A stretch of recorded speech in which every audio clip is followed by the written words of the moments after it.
Dans l'assemblée des saints, assoiffé je me tiens, que ton onction descende sur moi. Conscient que mon destin est dans le creux de ta main, que ton onction descende sur moi. Je suis disposé, assoiffé, que ton onction descende sur moi. Je suis disposé, assoiffé, que ton onction descende sur moi.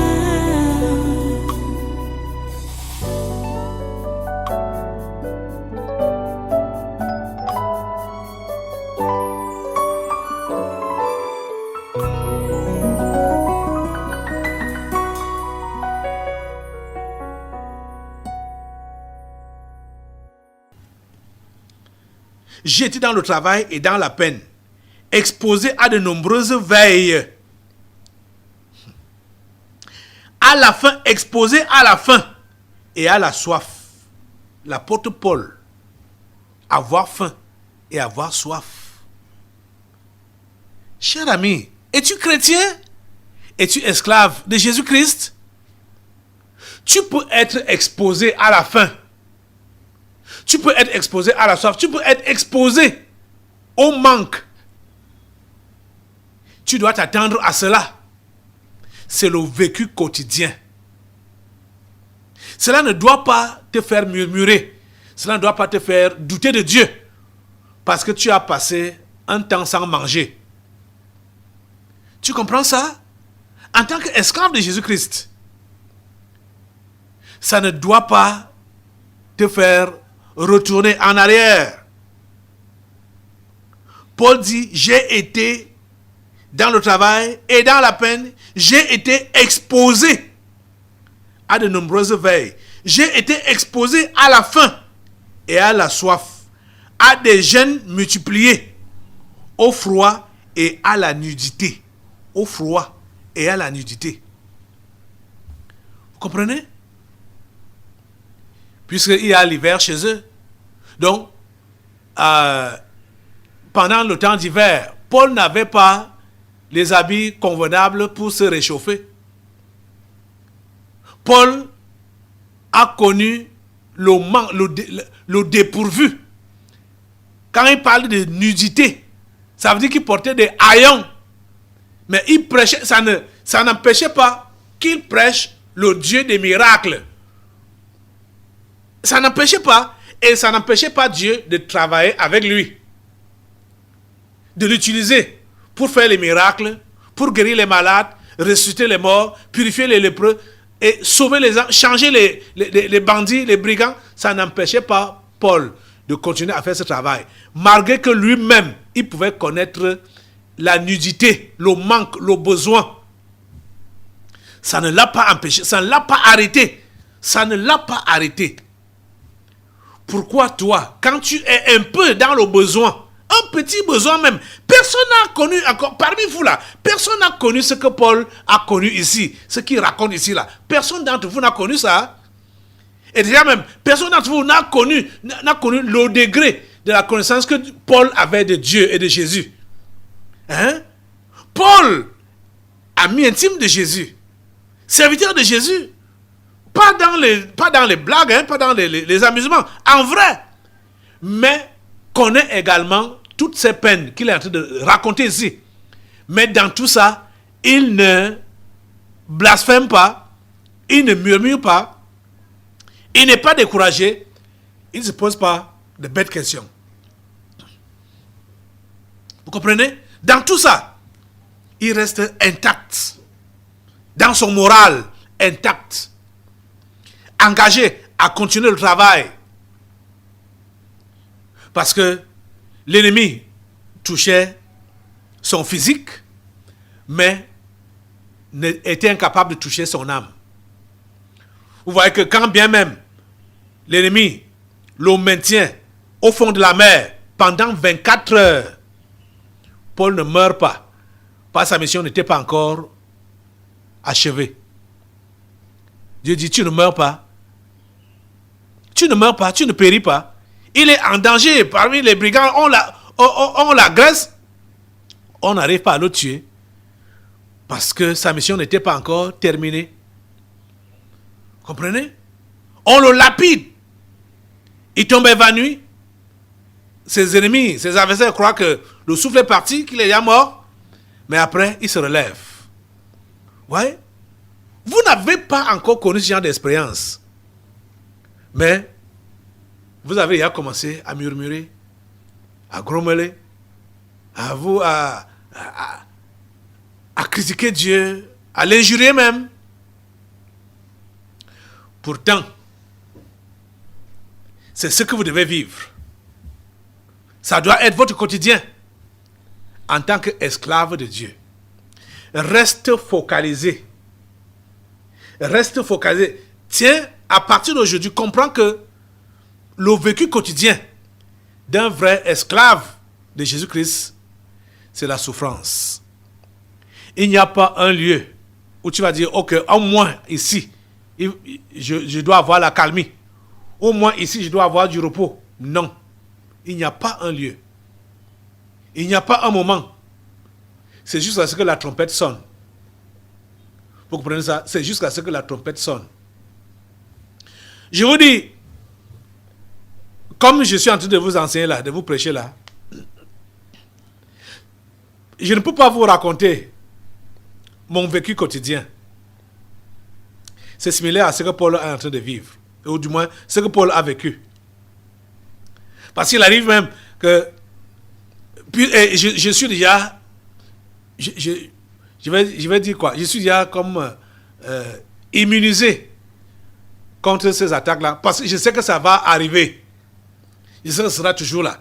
Et quand ça arrive, même quand... Si je peux avoir l'intention de dire... De crier « Aïe !» je me ressaisis très rapidement pour dire « Non, c'est ce qui doit arriver. » Je ne fais de ça aucun cas. Comprenez? Et ça doit arriver, ça doit se répéter.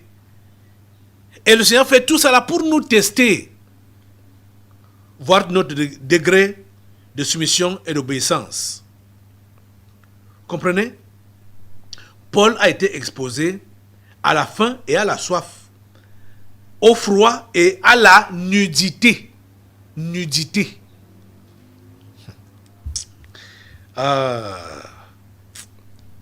Et verset 28, et sans parler d'autres choses. Donc il y a même d'autres qu'il n'a pas pu mentionner. Et sans parler d'autres choses. Je suis assiégé chaque jour par les soucis que me donnent toutes les églises. Qui est faible? Que je ne sois faible. Qui vient à tomber? Que je ne brûle. Vous voyez? Donc en dehors de ça, et des autres choses qu'il n'a même pas pu mentionner, c'est les églises qui lui donnent tous les soucis du monde. Que le Seigneur t'aide à comprendre. On va repartir pour appuyer la première remarque de Paul. Les travaux. Le chrétien ne doit pas être un paresseux. Avant de voir si on pourra revenir là jeudi, je vais d'abord vous dire ceci succinctement. Le chrétien est appelé à connaître des épreuves tout au long de sa chrétienté. Mais les épreuves qu'il connaît ne doivent pas l'empêcher d'avoir l'amour pour Dieu, qui signifie l'amour pour le prochain. Et cet amour-là, ce n'est pas pour dire « Mon frère, ma soeur, je t'aime » avec la bouche, comme on a lu dans 1 Jean. Mais ça doit être pratique, c'est-à-dire par l'assistance. Mais dans le même temps, il faut comprendre que le chrétien n'est pas appelé à la paresse. Le chrétien ne doit pas être paresseux. Parce que il y a la tentation, où on est, du moins il y a la tentation, pour que certains puissent dire, ok, comme on est dans la foi, les autres vont m'aider, les autres vont me venir au secours, comme on a déjà dit là, et ils vont rester dans la paresse sans travail. La Bible appelle ça le désordre. La paresse, c'est le désordre.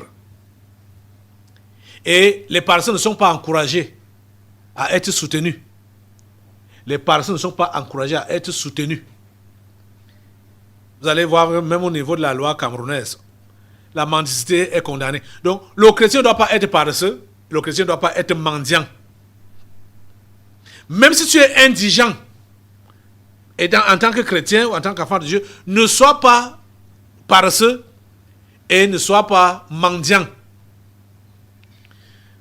Je veux dire, de toutes les façons, peut-être, je dis, on va revenir sur ça. Allons dans 2 Thessaloniciens. 2 Thessaloniciens, chapitre 3.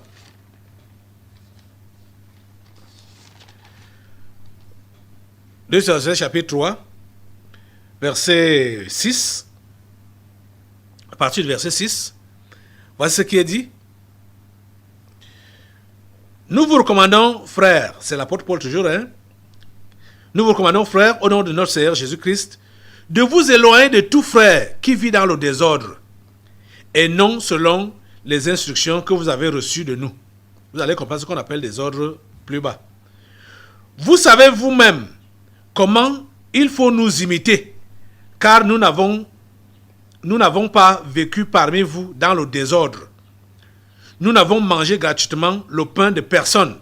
Donc, le désordre, c'est manger gratuitement le pain de quelqu'un. Il dit, nous n'avons mangé gratuitement le pain de personne. Mais dans le travail et dans la peine, nous avons été nuit et jour à l'œuvre pour n'être à charge à aucun de vous. Vous comprenez ça? Ce n'est pas que nous n'en eussions pas le droit, mais nous avons voulu vous donner en nous-mêmes un modèle à imiter. Car lorsque nous étions chez vous, nous vous disions expressément, si quelqu'un ne veut pas travailler, qu'il ne mange pas non plus. C'est ça que j'essaie de montrer comme exemple à ces enfants, à vous. Parce qu'en temps normal, je n'ai plus besoin de me tracasser dans les travaux, machin, tout ça là. Mais je le fais exprès pour vous montrer l'exemple à suivre. Que même si tu arrives à n'importe quel niveau social, il ne faut pas négliger le travail. Et c'est même déjà le travail qui élève. Parce que la Bible dit que tout travail procure l'abondance. Donc, c'est quand tu travailles que tu peux avoir de quoi subvenir à tes besoins et de quoi aider les autres. Donc, c'est pas parce que tu en as déjà, tu as déjà quelque chose, que tu vas donc croiser les bras pour dire que je vais manger ce que j'ai récolté. Le fou riche a fait ça dans les évangiles, non? Qu'est-ce qui lui est arrivé? Cette nuit-là même, Dieu l'a fait tuer. Parce qu'il est devenu riche pour lui-même et non pour Dieu. Comme il avait beaucoup récolté, il dit, mon âme, repose-toi, tu as des réserves en abondance pour plusieurs années. Mange, bois et réjouis-toi. Cette nuit-là même, Dieu l'a fait tuer. Vous êtes en train de comprendre? Nous devons travailler. Les paresseux ne sont pas approuvés de Dieu. Et ici, la Bible dit qu'ils ne doivent pas manger. Si quelqu'un ne veut pas travailler, qu'il ne mange pas non plus. Et il dit au verset 11, nous apprenons cependant qu'il y en a parmi vous quelques-uns qui vivent dans le désordre, qui ne travaillent pas, mais qui s'occupent de futilités. Nous invitons ces gens-là et nous les exhortons par le Seigneur Jésus-Christ à manger leur propre pain en travaillant paisiblement. Pour vous, frères, ne vous lassez pas de faire le bien. Et si quelqu'un n'obéit pas à ce que nous disons par cette lettre, notez-le, et n'ayez point de communication avec lui, afin qu'il éprouve de la honte. Ne le regardez pas comme un ennemi, mais avertissez-le comme un frère. Je crois qu'on va continuer jeudi, parce que le temps est déjà passé. On va revenir sur ça. Vous voyez, Paul a commencé par nommer son vécu quotidien en tant qu'esclave de Dieu, et c'est le travail qui était la première chose à citer. Le travail, les travaux. Dans le travail et dans la peine. Donc, les autres bandits qui peuvent venir à l'église pour attendre qu'on s'occupe d'eux, ils doivent passer à côté. Parce que nous devons être vigilants et pratiquer la parole. Les indigents ou les pauvres, Dieu a dit depuis Deutéronome qu'il y en aura toujours. Mais on encourage tout le monde à travailler. Et c'est quelqu'un réellement qui est indigent qu'on doit prendre en compte.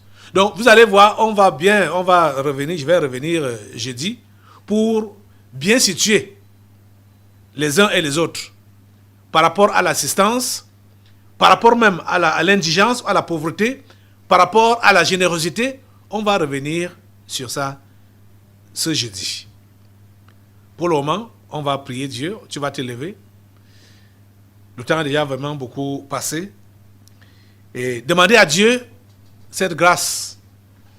Demande-lui la grâce d'accepter les épreuves de tous les jours qu'il met devant toi ou qu'il mettra devant toi.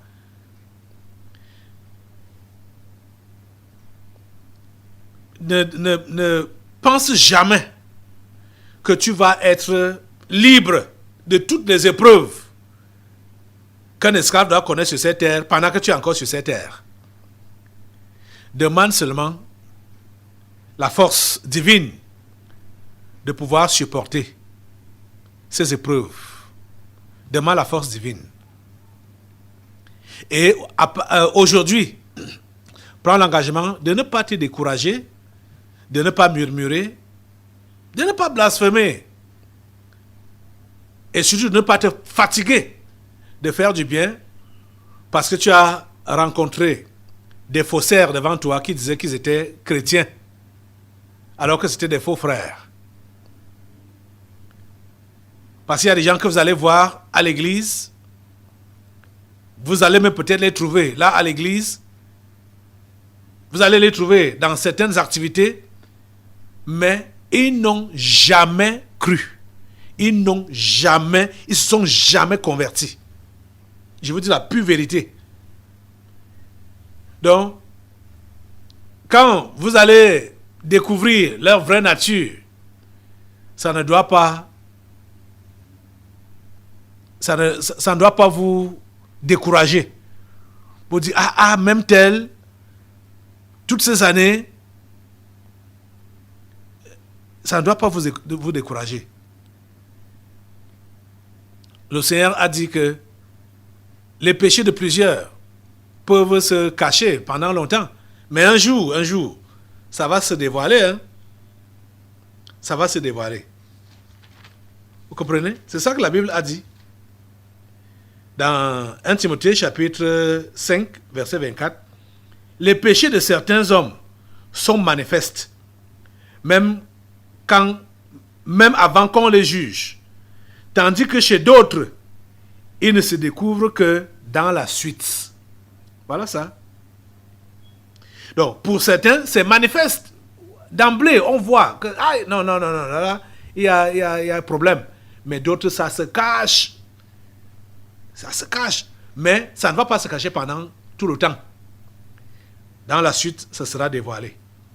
Et c'est ce qui est important, que ce soit dévoilé. Seigneur, donne-moi la grâce. Dis à Dieu, Seigneur, donne-moi la grâce d'être focalisé sur le but à atteindre, qui est de sauver mon âme et de sauver les âmes des autres. Quelles que soient les épreuves, les tentations, c'est prévu. C'est notre vécu quotidien. Donne-moi la grâce de tenir le coup jusqu'au bout.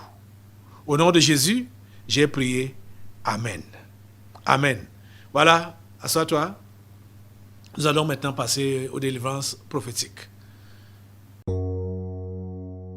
Dans l'assemblée des saints, assoiffé je me tiens, que ton onction descende sur moi. Conscient que mon destin est dans le creux de ta main, que ton onction descende sur moi. Je suis